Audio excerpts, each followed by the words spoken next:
Hello students. Question number 13. Exercise work energy power.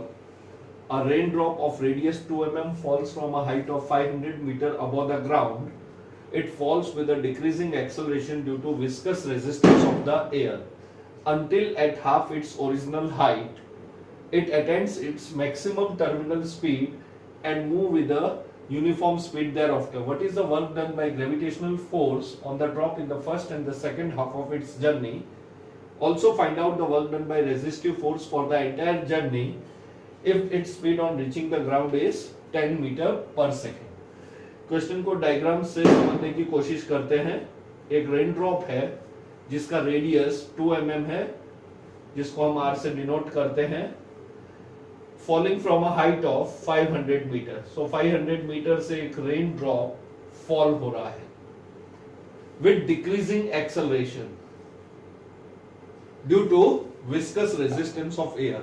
तो जब हम फ्लूइड डायनामिक पढ़ेंगे तो उसमें देखेंगे कि whenever any body falls in a fluid उसका एक्सेलरेशन डिक्रीज होता है क्योंकि विस्कस फोर्स होता है लिक्विड का या एयर का जो बॉयंट फोर्स होता है।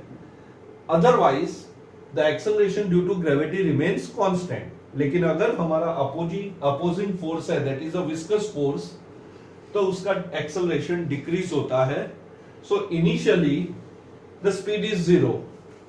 स्पीड बढ़ते बढ़ते एक स्टेज ऐसा आता है जहां पे हमारा viscous force acceleration due to gravity या ग्रेविटेशनल फोर्स के इक्वल और अपोजिट हो जाता है।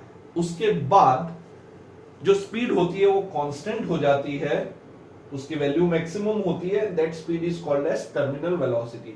ऐसा यहां पे हाफ हाइट पे हो रहा है। Let us assume that this is the half portion. So if this is a half portion it is h/2। ये हो गया h/2। तो ड्रॉप जब तक यहां आता है तब तक उसकी स्पीड मैक्सिमम हो जाती है। तो फर्स्ट क्वेश्चन टुकड़े टुकड़े में इसको करते हैं। What is the work done by gravitational force on the drop in the first half. So first half के लिए work done, let us assume work done is W1 for the first half. तो for first half now work done by the gravitational force. Gravitational force is mg and work done is force into displacement। तो first half के लिए हमारा h/2 हो जाएगा। So this is equal to mg h/2। Now if we see a question, no mass is given for this raindrop but radius given है। तो the another way in fluid dynamics is instead of the mass we can write density into volume, क्योंकि density क्या होता है, mass upon volume. तो मास की जगह हम डेंसिटी इनटू वॉल्यूम। सो रेनड्रॉप स्फीयर लें तो उसका वॉल्यूम कितना हो जाएगा 4/3 पाई r क्यूब g h/2। सो ये वर्क डन है bye gravitational force. So gravitational force का विस्कस फोर्स या विस्कस रेजिस्टेंस से कोई लेना देना नहीं है। डायरेक्टली उन्होंने पूछा है कि फर्स्ट हाफ और सेकंड हाफ की जर्नी का वर्क डन ढूंढ लो।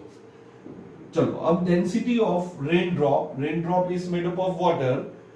MKS में रेन ड्रॉप की वैल्यू 10⁻³ है इंटू 4/3 इंटू 3.14।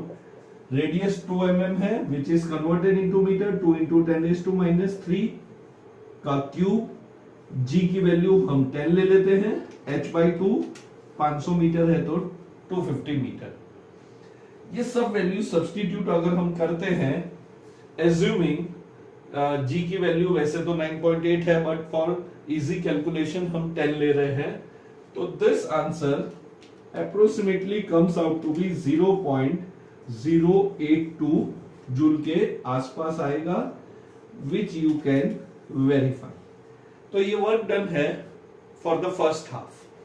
सेकेंड हाफ की बात करें तो ग्रेविटेशनल फोर्स तो फर्स्ट हाफ हो या second half, gravitational force will remain same. So for the second half again the gravitational force sorry, the work done by the gravitational force W2, it comes out to be same.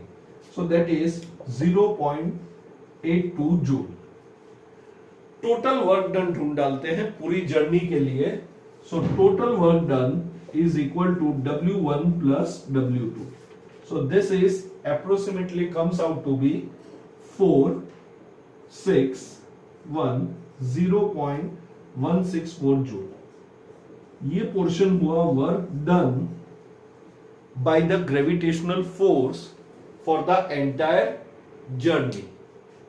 तो एक portion हमारा खत्म होता है work done by gravitational force on the drop in the first and the second half of its journey, and this is your total work done. Now what is important is what is the work done by the resistive force in the entire journey.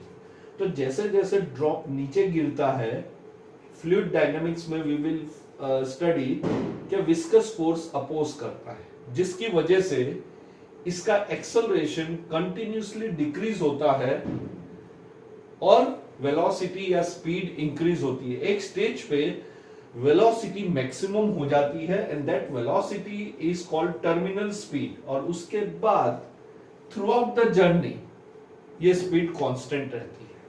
अब first half को analyse करें तो initial speed 0, final speed, terminal velocity, और जब drop जमीन को touch करेगा ये पूरे सेकेंड हाफ में the speed will remain vt only, मतलब टर्मिनल स्पीड कांस्टेंट रहेगी. अब टर्मिनल स्पीड कितनी दी है? 10 मीटर पर सेकेंड. तो ड्रॉप मिड पॉइंट पे हो या यहां कहीं भी, after the terminal speed it move with the uniform speed.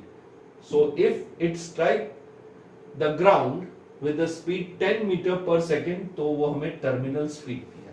तो मीनिंग ऐसा हुआ कि इनिशियली जब रेन ड्रॉप फॉल हुआ तो इनिशियल स्पीड कितनी थी? 0. स्पीड बढ़ते बढ़ते कितनी हो गई? v. And at the same time the resultant acceleration 0 हो जाएगा. ऐसा हम फ्लूइड डायनामिक्स में पढ़ेंगे. एक्सेलरेशन उसका क्या होता है? डिक्रीज होता है.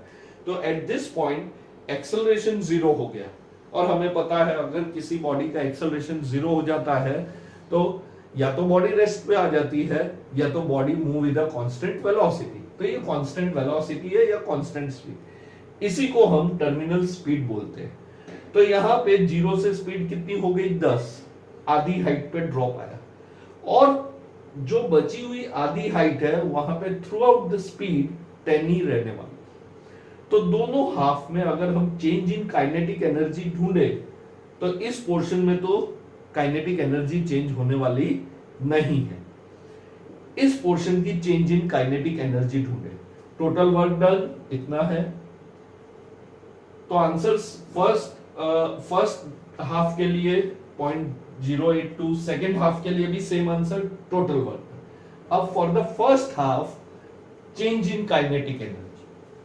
So for first half change in kinetic energy, so that is equal to half m vt square minus initial तो कितना हो जाएगा? 0. so that is equal to half मास की जगह फिर से डेंसिटी इंटू वॉल्यूम 4/3 पाई r क्यूब vt स्क्वायर. वापस से इन सब वैल्यू को हम सब्स्टिट्यूट करते हैं और फाइंड आउट करते हैं कि चेंज इन काइनेटिक एनर्जी कितना आता है.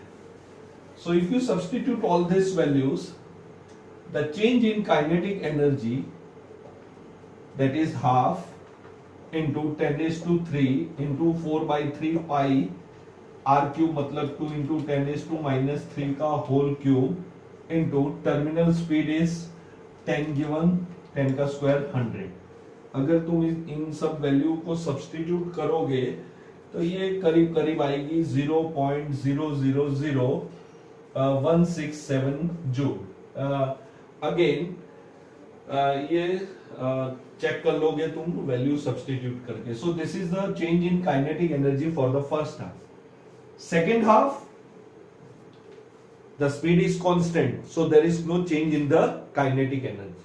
तो पूरी जर्नी की काइनेटिक एनर्जी चेंज कितनी होगी, डेल्टा के। सेकेंड हाफ के लिए there is no change. Now from work energy theorem, from work energy theorem, so work done, that is the total work done, is equal to change in kinetic energy। अब यहां पे दो work done हुए हैं, one work is done by the gravitational force and the other work is done by the resistive force। So this work done can be written as work done by the gravitational force plus work done by the resistive force। चलो इसको WG, तो यहाँ जो हमने total work done लिखा था इसको G कर देते हैं, total work done by the gravitation, that is equal to change in kinetic energy. Work done by gravity, total work done 0.164 plus work done by resistive force ढूंढना है, change in kinetic energy 0.000167। So work done by the resistive force is 0.000167 minus 0.164। तो क्योंकि ये resistive force था तो answer हमारा negative आना चाहिए था, and you can subtract this, so it comes out to be minus 0.163 joule. So total work done by the resistive force, when negative sign indicate the work is, या force is opposing the motion। तो ये हो गया हमारा पूरा question. अगर वापस से एक बार समझ लें तो work done by gravitational force in first and second half equal है, टोटल वर्क डन ढूंढ डालना है, ये total work done by the gravitational force है। नाउ 0 से स्पीड 10 तक जाती है, that is a terminal speed, और then for a remaining half 10 की 10 रहती है। तो यहाँ पे चेंज इन काइनेटिक एनर्जी नहीं है, चेंज इन काइनेटिक एनर्जी 0, और यहाँ पे change in kinetic energy first half that is half mvt square, ये change in kinetic energy plus this change in kinetic energy 0, total change in kinetic energy यही रहेगा।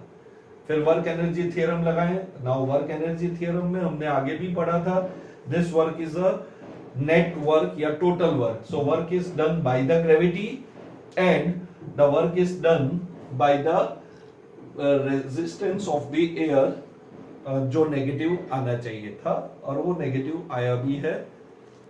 Okay, thank you.